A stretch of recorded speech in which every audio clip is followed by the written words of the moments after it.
Catherine Bernardo, ginanap ang 28th birthday celebration niya sa El Nido, Palawan kung saan ang resort nila ni Piolo Pascual na Isla Amara Resort. Halina't panoorin natin ang buong detalye. Viral nga ngayon at trending ang birthday celebration ni Catherine Bernardo sa El Nido, Palawan. Invited nga dito ang mga close friends niya, family at mga katrabaho. Sinelebrate nga ni Kat ang kanyang 28th birthday celebration ngayon sa kanyang resort kung saan kasama niya na co-business si Piolo Pascual sa Isla Amara Resort. Binati nga siya ng mga Team Isla Amara Resort kung saan sinurprise nila siya ng flower at cake.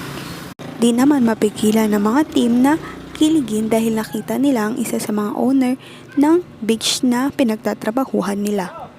Mamayang gabi naman gaganapin ang birthday party niya kung saan kasama ang kanyang mga pamilya at kaibigan. Pili lang ang in-invite ni Catherine dahil nga malayo ito. Ngayon nga lang nag-birthday si Catherine na single siya kaya ganon na lamang kasuporta ang kanyang pamilya at mga kaibigan. Meron pa nga siyang malalayong kaibigan na umuwi pa dito sa Pilipinas para lang makasama si Catherine sa kanyang mahalagang araw. Sa ngayon, maghintay na lamang ng latest update sa Katniel. Huwag kalimutang mag-like at subscribe sa aking YouTube channel, Selyang Beats, para updated kayo sa mga balita. Maraming salamat po sa panonood.